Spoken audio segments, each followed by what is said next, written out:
Better Call Saul Season 1, Episode 5 is over, but we're just getting started here on Better Call Saul, the post-show recap. And now, here are the two guys who are hailing from the Vatican City of the United States of America. I'm Rob Cesternino. Here's Antonia Mazzaro. Antonia, how are you? Rob, I'm great. This is weird. I'm seeing myself over your shoulder here live on YouTube. I'm looking into my own eyes. I feel very entranced. Yes, all right. Don't get distracted, Antonio. I can't help it. It's like I'm like Narcissus. Well, I can't blame you. Yeah. And so we've got a lot to talk about here tonight after a night when we saw Jimmy take a turn for elder care. Yeah, and Matlock, we had Jim, I don't know, Matlock McGill or Jimmy McLock. I don't know what we want to call him, but yeah, he popped up here dancing around the old folks' home. Yeah, we had Tony the Toilet Tiger. Tony the Toilet? Oh, my gosh. Yes. And it was a night where I felt like, it wasn't really an action-packed episode, but it was one that sort of probably the best points or the most exciting moments probably came at the end of the episode. And I feel like we're set up well for episode 6 of Better Call Saul. But here tonight, we're going to talk about Better Call Saul, episode number 5. And very excited to be back here with you, Antonio. I'm excited to be back too, and this is the halfway point of season 1 of Better Call Saul. So I'd like to take stock at some point during this podcast and see where we're at halfway through, what we think and what we expect for the rest of the season. All right, stock will be taken here in Better Call Saul Live, and of course, we want to hear from you guys here on post-show recaps, of course, in the chat room and via Twitter #PSRecaps or on our YouTube channel at postshowrecaps.com/YouTube. Alpine Shepherd Boy, the name of tonight's episode. Yeah, did you catch the Alpine Shepherd Boy in the episode? How could you not? How could you not? I found the Alpine Shepherd Boy. Yeah. It was like a game of reverse, like the old Price is Right game, where the hiker's going up the mountain. Yo, lady. Yes. Your That's lady, an Alpine lady. Shepherd Boy, I guess. Yeah, I think so. Yeah, she's going down though, so I don't know. Maybe somebody offered her a lower price. Yeah, $150. Yeah. He went off the cliff. Anyway, so Antonio, what were your big picture thoughts on the episode tonight? Well, honestly, of the 5, I think it was probably the weakest outing, but it was also, I think, maybe the funniest. The Tony the Toilet stuff was really a true riot, and the stuff with I like the kind of crackpot client montage where we saw him kind of going to the separatist guy, and we saw the toilet guy, and I also really liked him kind of lilting around the old folks' home, just kind of, oh, hello, everybody, eat your Jello, don't cheat. I mean, I really like the various shades and identities of Jimmy McGill. So I laughed a lot at this episode, and I'm very intrigued by the last couple of minutes of the episode. But the rest of it was a whole lot of Chuck. And we talked last week, does a show of a Chuck problem, I think was one of the questions that was asked. And I don't know that it has a problem, but it occupied a whole lot of time in this episode, and I'm not sure exactly where that storyline is going. So it's hard to say in the moment that it's a waste of time, but it feels like we'd rather be spending time doing other things. Yeah, and I'm wondering if it's not so much a Chuck problem as it is also a tone problem. Like, I feel like I'm having a hard time wrapping my head around what this show is. Now, it's clearly not Breaking Bad, but we have seen moments where there's been tension like Breaking Bad, but I feel like we've had like extended moments of lightness in this show that we would never see on Breaking Bad. Yeah, there are definitely, I mean, not that Breaking Bad isn't without humor, because, oh my God, there's some just hilarious, all-time funny moments in Breaking Bad. But it tends to be dark humor, whereas I felt like a lot of the stuff, especially tonight, was like, not like what you would call dark humor at all.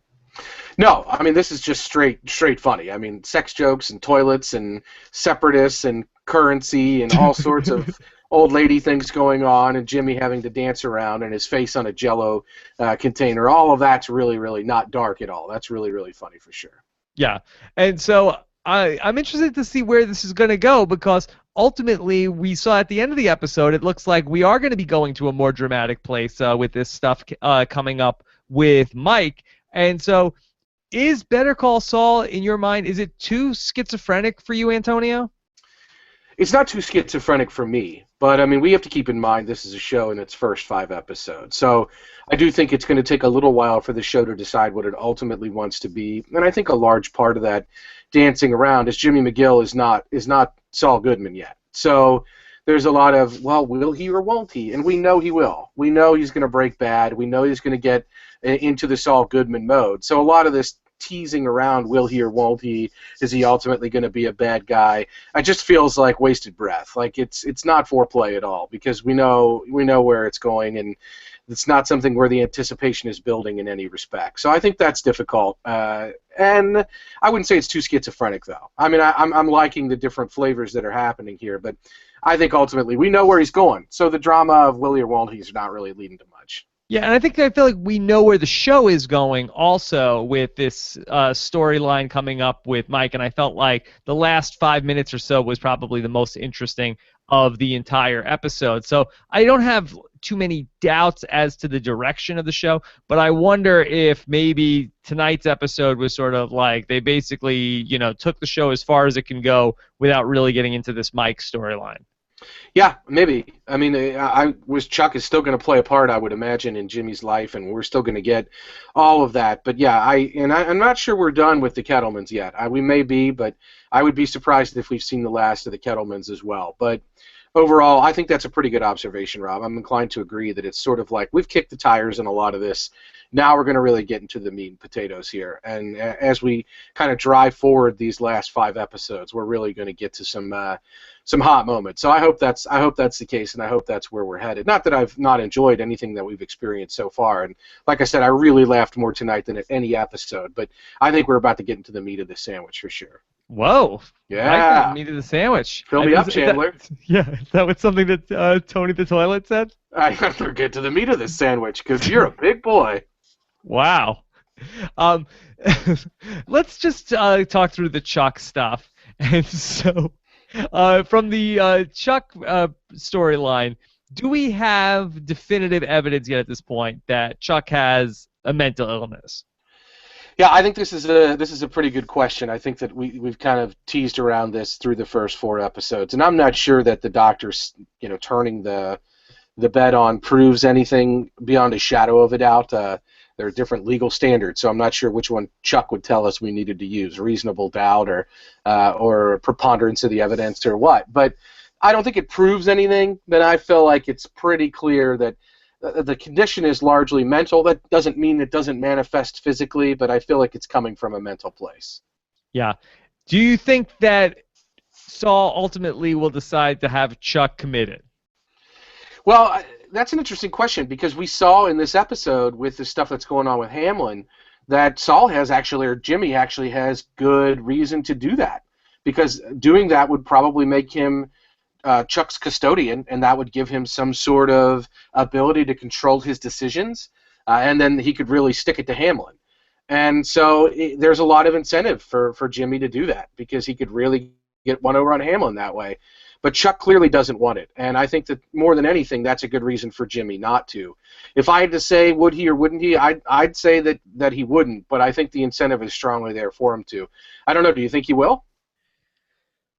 Boy, I mean, you would think that he probably did not, because I can't imagine that he had all of Chuck's money if that was the case. Is that fair to say? I mean, like, you would think that Saul would be sitting on millions of dollars by the time we get to the Breaking Bad era. Yeah, it's a good question. If he's able to get anything out of that, then maybe he would ultimately. That would show up later. On the other hand, somebody buys all those TV commercials, somebody buys him all those orange shirts, and somebody buys that Cadillac for him. And maybe it's his own success. Maybe it's his own kind of. Maybe he has one big client or one big case. But on the other hand, the Saul Goodman that we know is not similar to the Jimmy McGill that we're learning about now. So there's a lot of money somewhere between those two things. So it's possible that some of that money came from putting Chuck in a bad spot. I don't know. I just think that maybe that'll come to bear, that's a big struggle for Jimmy, that's some internal struggle that he has to deal with, and we're going to see that play out. But ultimately, I don't see him doing it. I mean, I don't see it happening. So where do you think that the Chuck story goes from here, Antonio? That's a very good question, Rob.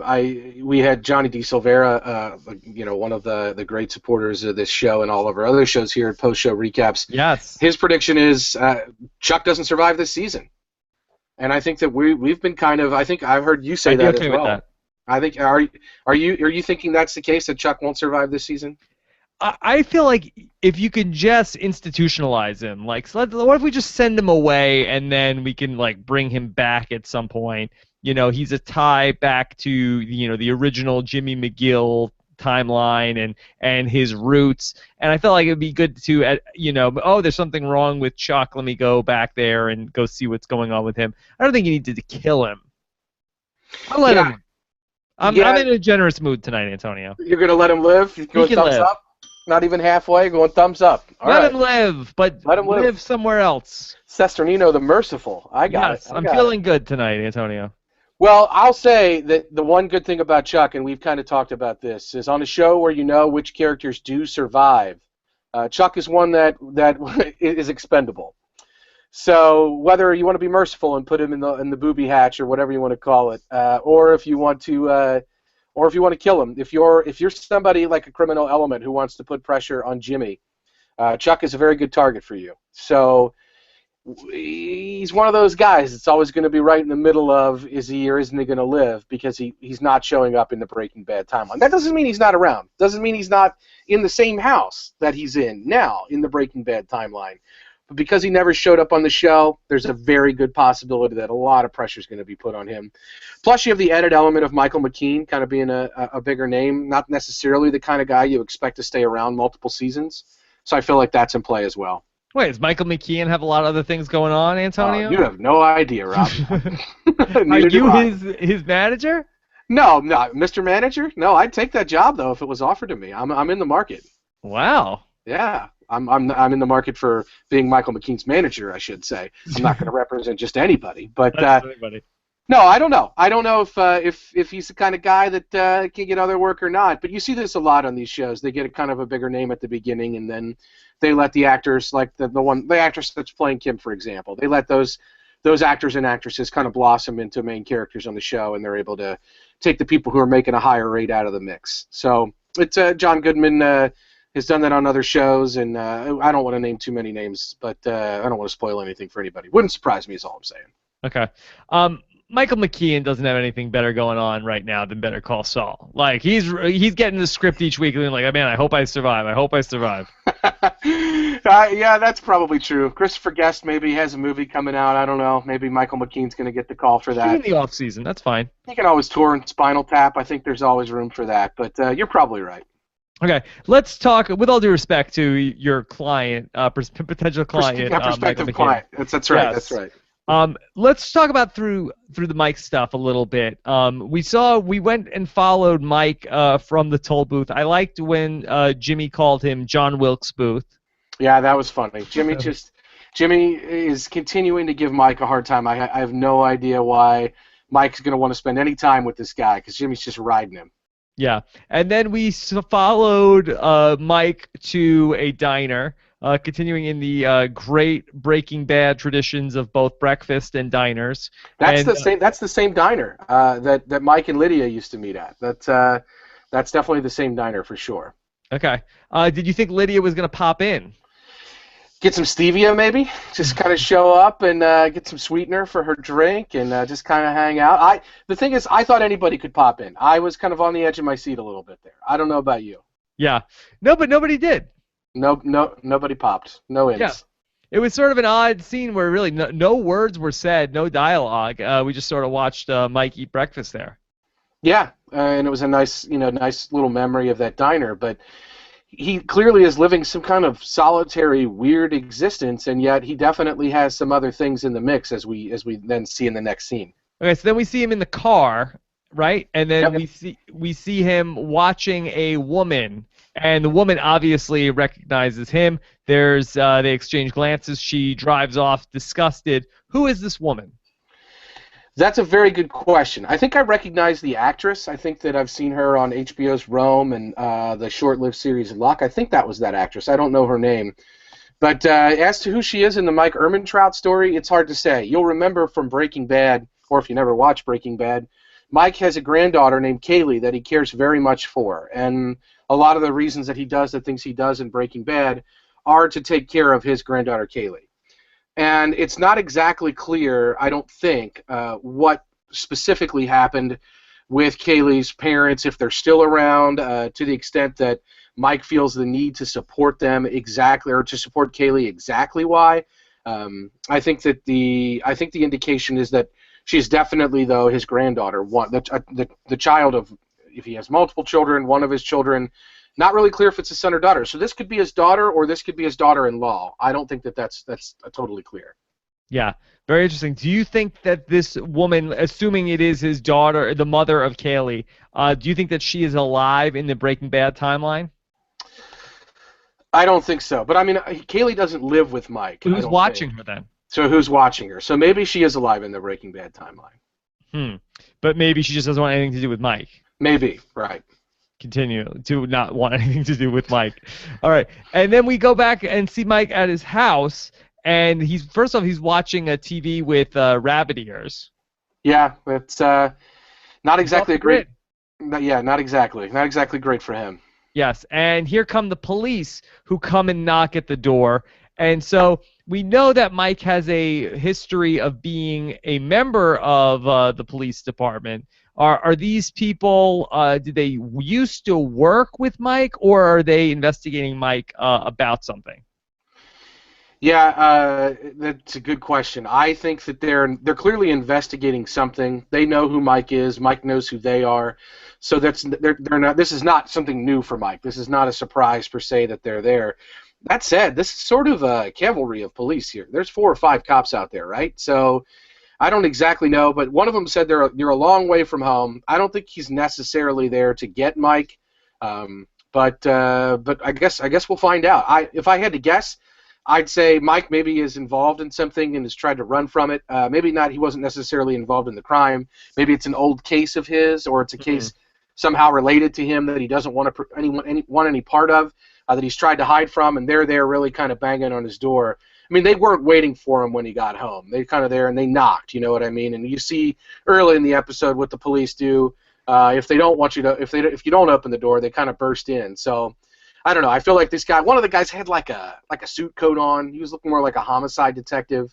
So I feel like maybe he's a detective of some sort. And I don't know what he would be investigating Mike for, but my guess is this is somehow related to something Mike either worked on or knows about. Yeah. What I want to investigate about Mike, what shift does he work in the toll booth? I wonder the same thing. He seems to be there all the time. I thought maybe the sun was going to change, and what we were going to see in that scene is he lives in that toll booth like Jimmy lives in his office. Yeah. I mean, it seemed like he worked a shift where he was started in, I guess, the nighttime and worked overnight into the daytime. Yet, every other time we see him, he works in the daytime at the toll booth. Yeah, and I don't want to begrudge those who made the show here, because that was a gorgeous kind of sequence of shots where we saw it change from the late afternoon, early evening, overnight till the morning, and somebody kind of switch out with a shift with the toll booth kind of sitting there. That was really pretty stuff that, you know, these people are known for, but it doesn't make a ton of sense because maybe he was covering for somebody. Maybe, or maybe switch shifts with somebody. Maybe we often see him telling Saul or Jimmy, you know, you don't have your stamps because Jimmy's leaving near the end of the day. So maybe he's always working at the end of the day, and the times where we've seen Jimmy kind of pulling up, it hasn't been kind of early morning. So, but still, that's a really long shift. I can't imagine why he needs to be there all night long. I guess maybe there's all night long court there in Albuquerque. Yeah. No, I think it does make a lot of sense, because I feel like he wouldn't be able to get validated late at night. I feel like the people that work in the court are going to go home at a certain time. Yeah, hard to get those stickers. Those stickers. I don't know. We'll call out Better Call Saul on that one. Let's talk about the montage that we talked a little bit about earlier in the show, and start off at Ricky Sipes' house and the $1 million. I mean, where did you think that was going? Because it seemed like everything is going great. He's loving Saul. Saul is excited. He wants to give him $1 million, 500 up front, 500 later, and until the point when we see, you know, his face on the money, we obviously know what's up. But did you feel like things were going to be starting to go really much better for Saul? I mean, I didn't think he was getting $500K. I mean, even when he said it, I didn't think that was happening. But I did think that was funny. That Saul, Jimmy was right there with him. Jimmy's like, absolutely, you know, I refuse to be a victim. And it's like he right away tapped into his kind of language. I love that moment where he had that whole lie built up about, well, it's my assistant's car, mine's in the shop. And the guy starts talking about his car, and Jimmy wants to say, like, hey, like, that's not my car. My car's in the shop. But as soon as the guy wants to use the car as something that would help Jimmy, Jimmy's all about it. I love this Jimmy McGill. He's just so slippery. Yes, he's very slippery. And then at the point where, he sees that the money's not real, he's just out of there. You just cut to the car just peeling out. Yeah, and I mean that's really funny. This guy, the guy was complaining about illegals, but then he was also saying something about he wants to hire illegals. He was saying he doesn't want people cracking down on his business and investigating every background. But he was also complaining about how hard it was for the little guy to get ahead. So this guy was a walking contradiction, and I was ashamed. I was sad that Brad Calhoun, Buddy Garrity from Friday Night Lights didn't play this role. It would have been perfect for him. Would have been good. And that was very fun. And then we went next to go see Tony the Toilet Buddy. Yeah, and by the way, I mean, if everything that happened in the previous episode with the billboard and everything that happened in this episode, it's all worth it for Tony the Toilet Buddy. Yes. If Fisher Price or Play School got a hold of this, Rob, can you only imagine? Yeah. I mean, did you feel like was Chandler's dad, was he just was he a big perv, or was he just totally oblivious to what he had created?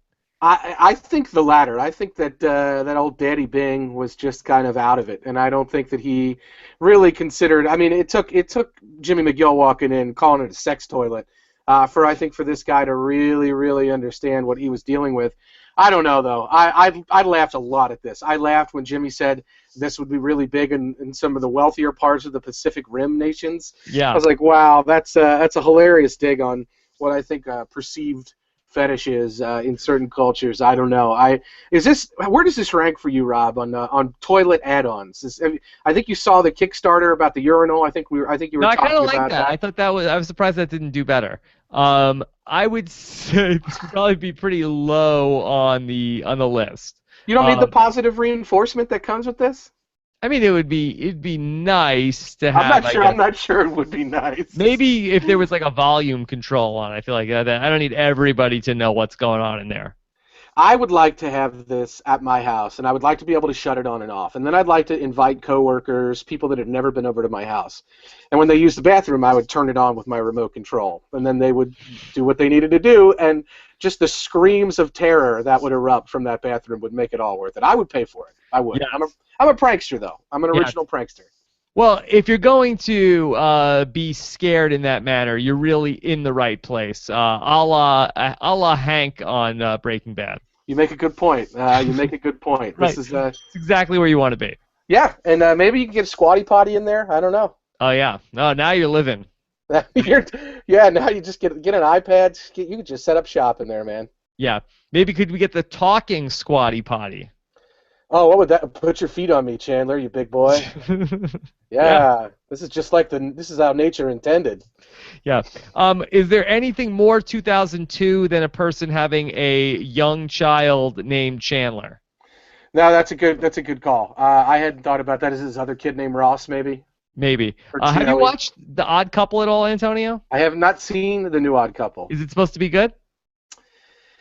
I don't know. I had heard that Yvette Nicole Brown from Community left Community for this Odd Couple show. So maybe it's got some swing to it. I haven't actually seen any of the early returns. I don't know. Is this something that you'll tune into, Rob? I don't know. I think that the one thing that attracted me to it was that I think that that Matthew Perry on that episode, I believe his occupation is supposed to be a podcaster. Oh, I had heard that's what his no-collar job is he's a podcaster. I'm in. Okay. So then the third place that Saul ends up landing, which is ultimately the most successful of these three in this montage, is at the elderly woman's house, the woman who has the Alpine Shepherd Boy. And he really does have a rapport with the older citizens of New Mexico. Yeah, he's got a soft touch. He doesn't exactly come off as totally trustworthy, but he is a nice guy and he listens. So that'll get you somewhere with those senior citizens of New Mexico, I guess. And yeah, listen. Anybody who's got 7 crisp $20 bills for him because she hasn't sent out 7 birthday cards this week, is probably a good client. Yeah, I wonder what it is about Saul that the older folks seem to really like him. Is it just because he seems like, he's in a suit and he's like he just gives them sort of like the Eddie Haskell type, kisses, sucks kneecaps to them, and they just really like that sort of thing? Yeah, I mean, I do think that's the big hook. That, or maybe they appreciate his wig. They like that?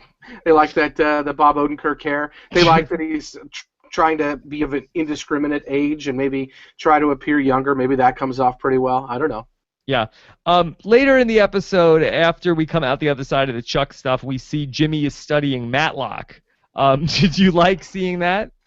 Yeah, I mean, I'm thinking there's a pantheon of great TV lawyers. You've got Matlock. I really am partial to Alan Shore and Denny Crane from Boston Legal. You've got the whole crew from Ally McBeal. You've got, and I'm sure I'm missing a ton, but of course Saul Goodman is on that pantheon. He's on that Mount Rushmore or approaching it of TV lawyers. So to have him kind of watching Matlock was really funny to me because it's sort of like, well, of course, if you're Jimmy McGill, you're kind of patterning yourself off of Matlock a little bit. Who wouldn't? Like, Matlock is the king, and by the end of the episode, he's always getting his clients out, and he's getting somebody else to confess, and he's so good at this. And of course, I really like the kind of interesting little connection there. Should we be taking a look at this sort of thematically of the idea of Jimmy McGill as the chameleon? I mean, already in 5 episodes of this show, we've seen Jimmy change his own identity and his look numerous times between the flash forward where we see him as Gene, then we previously knew him as Saul, now we're knowing him as Jimmy McGill. As Jimmy McGill, he's trying on, he's basically impersonating another lawyer. Now we're seeing him with a totally different look of trying to go with the Matlock look. Do you think that is a running theme with this show of Saul trying on all these different identities and looks? Yeah, I think so, and I think somebody on Tumblr needs to make paper dolls with all of his different outfits and different hair and different things, and somebody needs to make a Bob Odenkirk sort of weird, creepy, like asexual Ken doll type Bob Odenkirk with like a bald head, and then make all of the hair and make all of the outfits, and then you can paper doll, mix and match. I like that. But, I mean, thematically, I like that it really is representative of Jimmy McGill. I mean, we know he goes with Better Call Saul. But here it's need a will, call McGill. And he's trying it out. He's a hustler, so he's really trying to do whatever he can to get by. And if that means putting on a different suit or whatever, I mean, you could have these Jimmy McGill action figures if you don't want to do paper dolls. Like, there are lots of different versions of Jimmy McGill, and he's trying them all out, and we know he's going to find one that works. It's a character, ultimately. It's a fake name, and it's an outfit. It's a whole thing that he puts on. And I think knowing that he becomes that character, seeing these other ones he tries out first is funny. It's good. It also fits with Bob Odenkirk, a comedian who's used to playing multiple characters like that. And I'm into the paper dolls as long as we can get a white and gold dress and a blue and black dress also. Oh, my gosh, don't talk about this. My head's going to explode. That thing is white and gold. Just one last thing about Saul changing his identity. I mean, do you think that the way that Jimmy shifts from one identity to another, do you think that is something that allowed him to be able to go with Robert Forrester at the end of Breaking Bad in a way that, Walter White could have never, gone and changed his identity and lived as somebody else? Do you think that there's, something inherent about Jimmy McGill that allows him to sort of potentially succeed as somebody else in another life? Well, that's interesting because early in this season, we heard him saying and protesting vociferously that he didn't want to give up his name, that his name was really important to him, that it's Jimmy McGill, that's my name, it's really important to me. I don't want to have to give that up. And we know, of course, the irony of that is that he gives it up and has great success as Saul Goodman. He embraces that kind of silly alias that he has developed during his con man days. But the idea that he's able to kind of slip into all these different identities, slip in Jimmy, I should say, is something I think that we've seen sort of playing out in the show so far. We know it happens during Breaking Bad, and I think you're right. I think the fact that he's able to kind of do that is why he's probably able to accept that Gene needs to happen. That said, if you'll remember back to the first 10 minutes of this season, one of the first things we see Jimmy, who has then become Saul Goodman and is now Gene, doing is reliving Saul Goodman. He's watching his old commercials because that seems to be like the nadir, like the other, or what he's at a nadir. That's like the apex or whatever of his life. So I don't know. I think that it might have been pretty easy for him in the past to slip these things in and out, but as we see with Gene in the future, I think it's going to be hard to leave Saul Goodman behind. Antonia, one day when it's all over for me and I'm just a shell of my former self, I'm going to be sitting here watching this very podcast. Oh my gosh! And what kind of drink are you going to be drinking? This is it. Yeah, this is good. Chloroform. Oh no, ether! Just kind of putting yourself out. Oh my gosh, Rob! Bleach. I hope I never. Yeah. This is going to be about what, 6 months after they cancel Survivor? No, 6 months from now. Oh no! That's a rapid decline, my friend. This is a new studio. Stand it up. Downhill very fast. No, we can't have that. This is it. This is the high point. Hashtag save Cesternino. One more thing before we get to the questions. I want to just touch on the Jimmy and Kim Saulmance. Can you give us an update, Antonia? Yeah. Saulmance. That's he had invited her over on a previous episode for a mani-pedi kind of deal, and so he said, "Act now. You better get here fast." And then we see in this episode that's going on. He's painting the toenails. That's Jimmy McGill. He's a man of many skills. He's painting the toenails up, and she's sitting in the massage chair. They're having a good time, probably knocking a few cucumber waters back. Customers only. I don't care. And she's kind of hiding that obviously from Hamlin. I'll try to find Jimmy, she says. But yeah, these two have something going on. Whether or not it's something that's already happened or it's about to happen or it happens from time to time, I think that it happened already personally, and they could blossom into something a lot closer together. She's looking out for him. They kind of swap war stories. She's the one who's like, "Oh, you should go into elder law," and I should add the elder law scene where he walks into the old folks' home. The theme from The Third Man, which is what's playing in that scene with the weird zither. I don't know if you've ever seen a zither. Have you ever seen a zither? It's kind of a weird, like the way a piano works, right, is that these wires are in there and they're really tight. And when you strike a certain key, it rings and vibrates the wire so you hear the noise. And a zither is a similar kind of concept, but it's sort of tied down and you can hold it and play it. And it's a little bit like a guitar, but it's not kind of acoustic like that. It's set up differently, but it's a very unique sound. You heard it during the episode tonight and you probably recognized, I've heard that instrument before. There's a very famous, great, excellent movie called The Third Man. This song, actually, if I'm not mistaken, went to the top of the pop charts in like 1948 or so. You guys can look it up. I don't know if it's true or not, but this crazy like sappy, zither orchestra song went to the top of the pop charts, if you can imagine that. Wow, and, Antonia, you're like a regular Casey Kasem. This is right. Coming up now. You should do it, not me. But yeah, when I heard it, I was like, oh my God, it's the Third Man theme, and I was like, oh my God, I am so old inside, and I love this so much. I was like, they're using this to make this place seem full of old people, and it's something that I really love. I had a lot of moments of self-analysis during the episode tonight, Rob. All right, well, we'll continue the self-analysis with your questions here on Better Call Saul Live. Of course, you can get them in hashtag PS Recaps or on our YouTube channel at postshowrecaps.com/YouTube. Okay, here we go. Let's start here with our first question of the night. Antonio, you want to get us started? Yeah, let's do this. This one is from Darth Zeroni, a.k.a. Jason Burning. Jason's a good guy. Jason says, so what? He's Jimmy the Silver Fox Whisperer now? This is Jason's observation. He's Jimmy the Silver Fox Whisperer. Yeah, this is Jimmy, right? He does everything. Yeah, he's working with the old folks. Yeah, this is and we got our next question is right in line with that. Okay, this one is from Riot Maker, who says, Does elderly law involve lots of nursing homes and Jello? Depends, I guess. Antonio, can you get a guy to do custom Jello cups for you? And if so, is this a good viral marketing technique to get out the word about Rob as a podcast nominated for podcast awards? It couldn't hurt. It couldn't hurt. Depends, I guess. You stepped on the punchline on that one, Rob.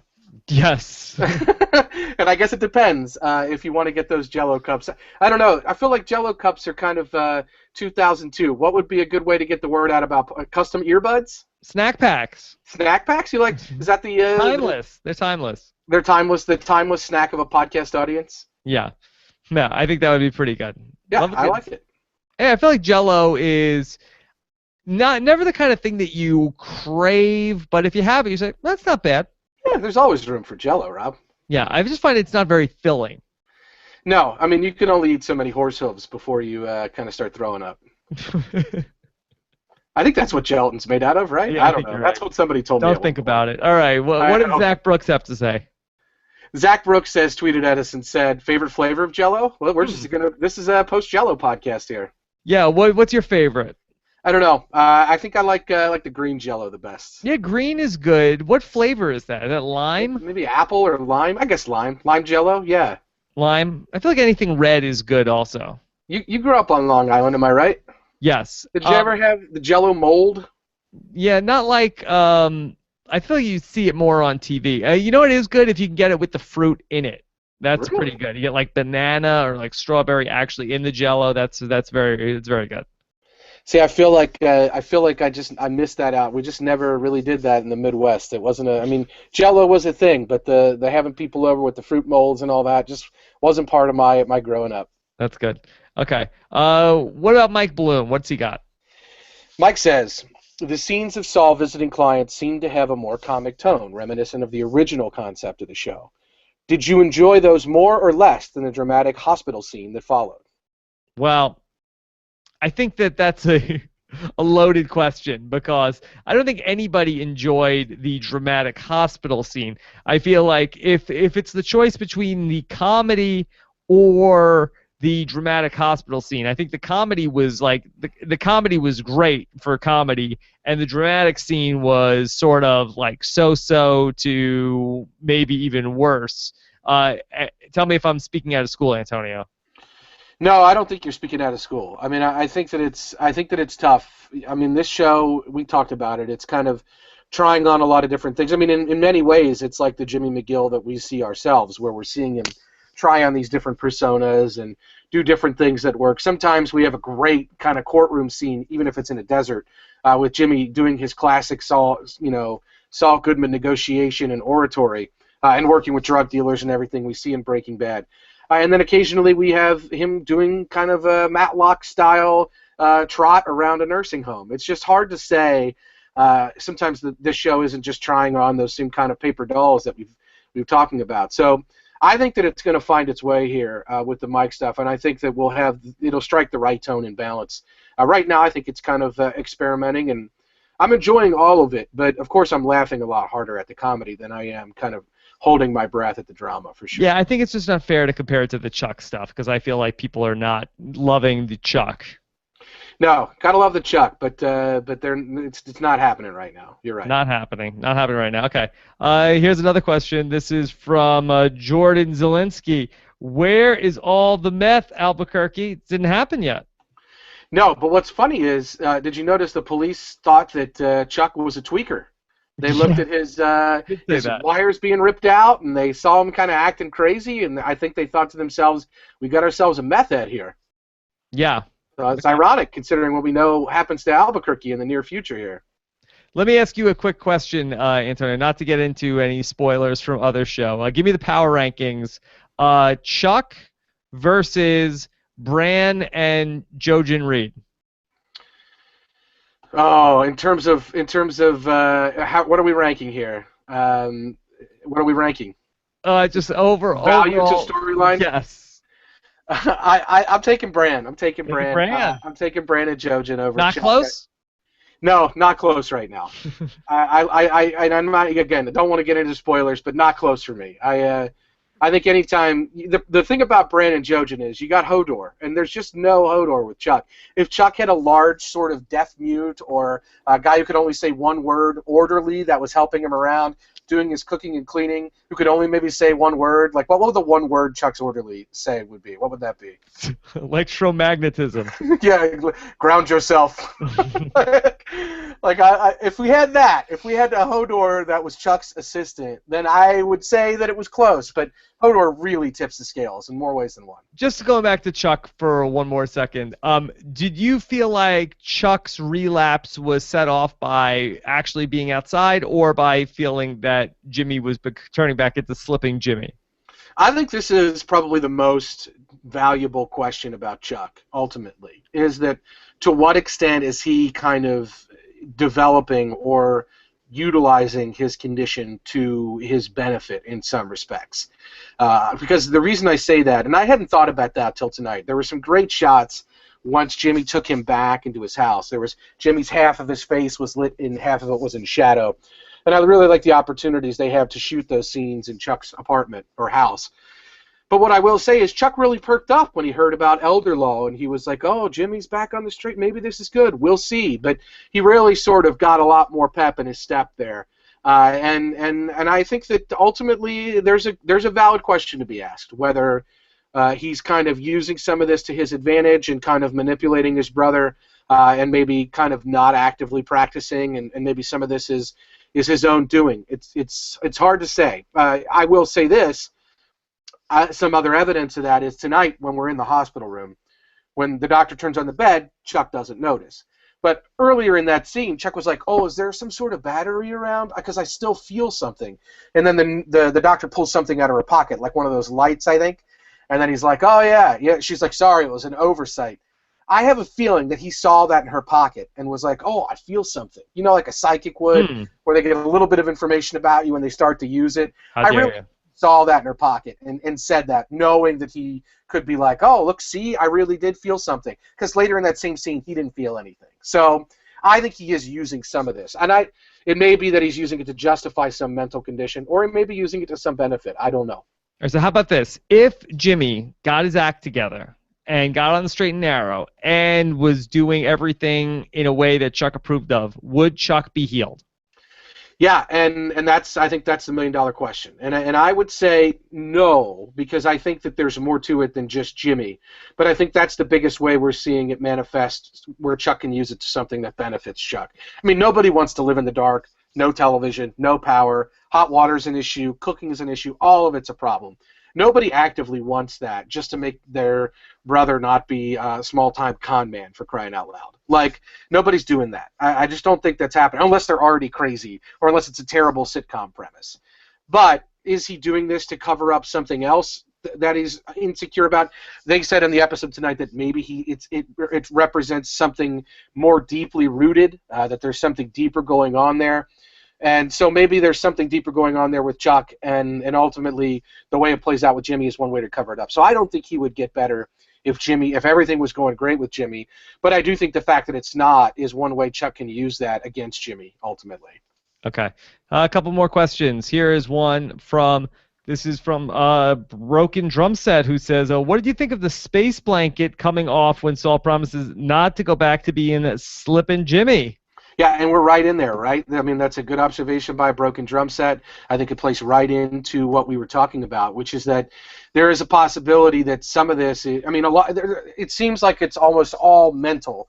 That's not to say it's not manifesting physically, but to the extent that he's happy and go lucky a little bit more mentally, it seems like he's able to shed kind of his condition and feel a lot better about himself. So who knows? I still don't think turning it around completely, if your Jimmy, fixes that, but we'll see. How about this next one from Jeremiah Panhorst? Do you want to? I'll take this one if you want. Yeah.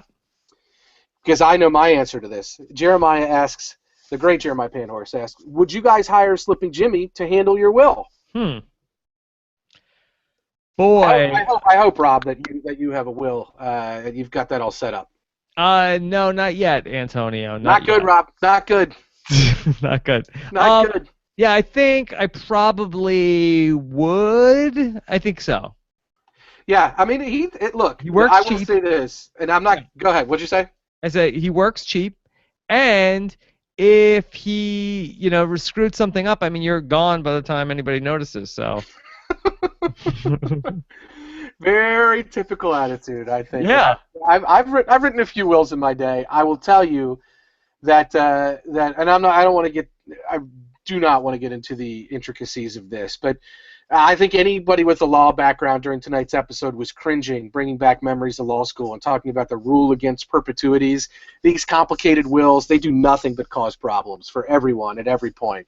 So this lady's like, if this happens, then this. But only if she's still married to so-and-so, and if so-and-so is alive. And it's like, Jimmy, for $140, I'm not writing that will. Like, I wouldn't write it for $500. And I mean, I guess if I needed money, I would, but man alive, like it's not easy to write that kind of complicated stuff. Did Jimmy burn through that whole 30,000 from last week's show?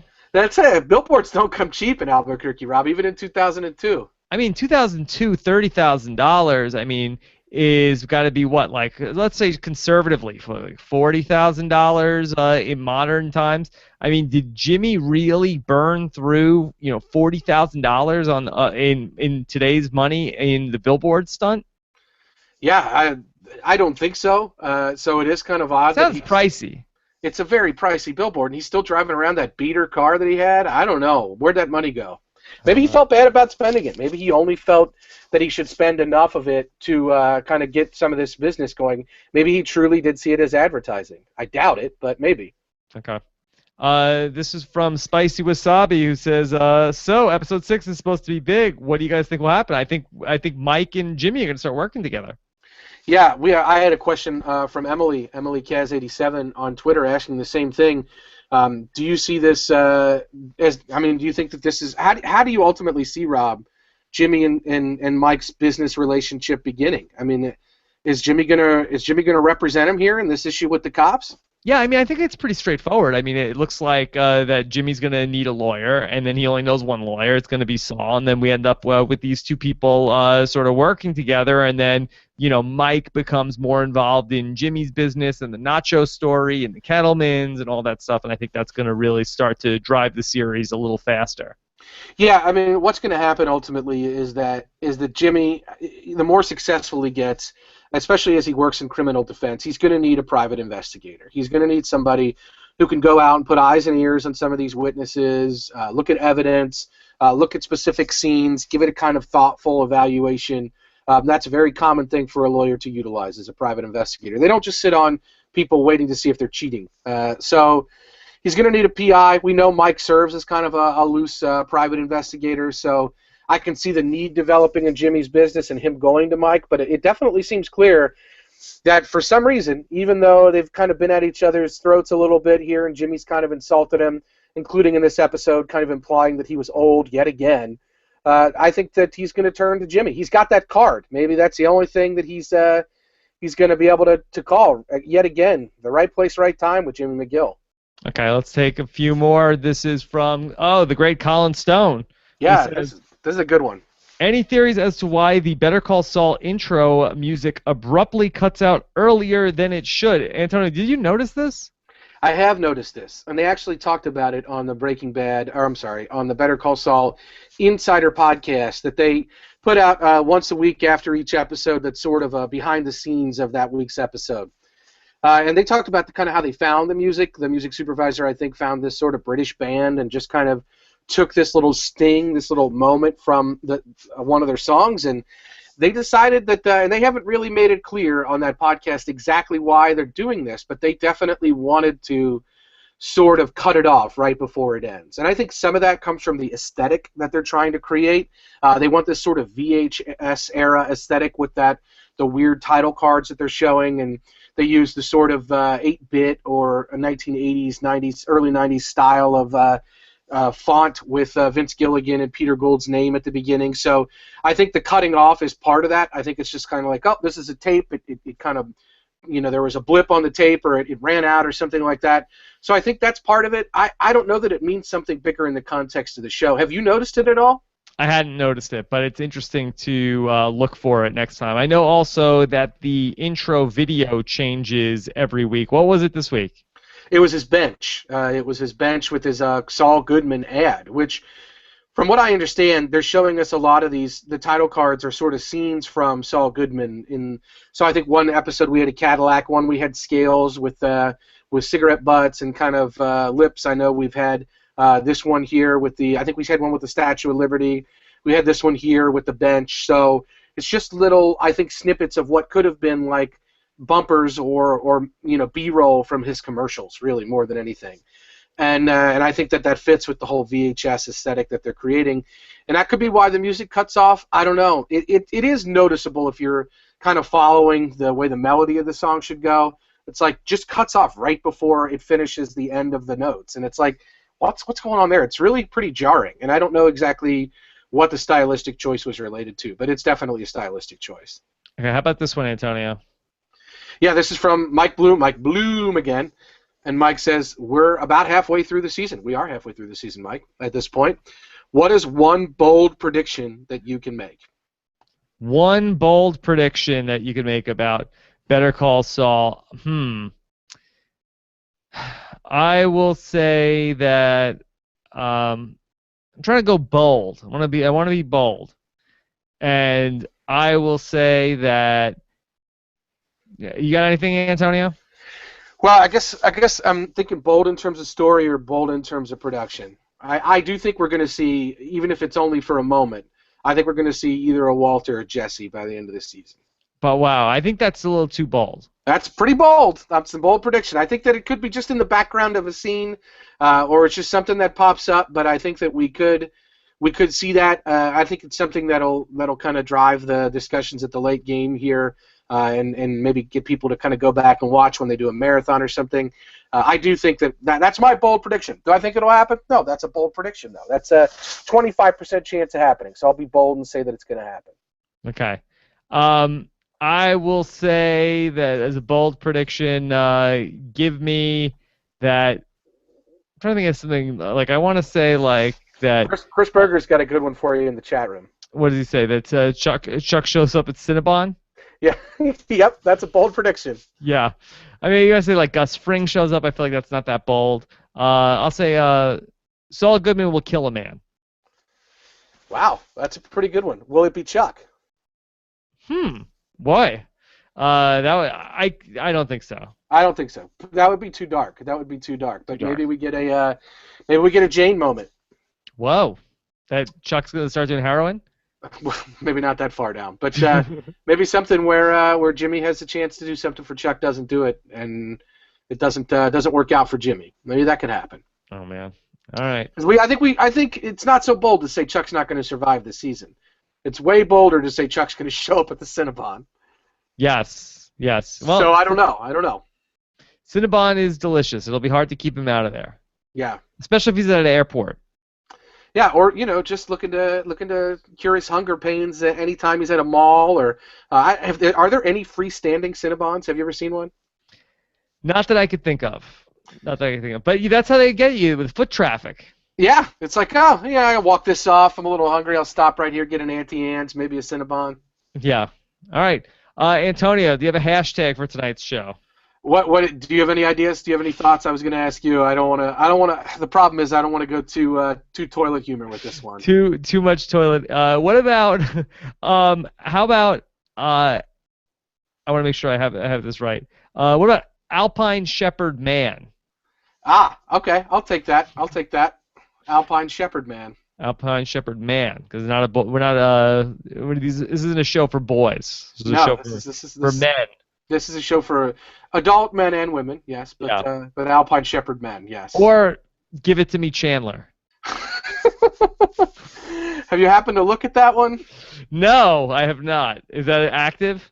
I mean, no, I don't know. But earlier tonight, all I saw on Reddit was a picture of Jennifer Aniston. So I don't know. We can use Give It to Me, Chandler. Let's do that one. Okay. Let's do that one. I think that's getting a lot of action tonight, and not just in the toilet tiger way. Yeah, we're gonna wear this one out. Okay. All right, Antonio. So next week is the big. We'll see Mike and Jimmy working together. Yeah, and I don't know. I'm excited for it because I feel like this is the opportunity for this show. We said it's been trying on a lot of different outfits, but this is the opportunity for it to put an old favorite on that we know really well and that we know fits very comfortably with what we like. So I think this is an opportunity for this show to show exactly what it could be. I don't think the show wants to be too much of this, but to really kind of participate in this world and live it with Mike Ehrmantraut, I think is something that we've been looking forward to doing. So happy to see that it's happening next week. We'll be interested to see how it drives the action for the rest of the season for sure. All right, can't wait to do it. Looking forward to hearing what you guys have to say in the comments. Plus, I want to make sure that you guys know to subscribe to the Better Call Saul podcast. You can go to postshowrecaps.com/BCS iTunes. Antonia, what's coming up on Justified this week?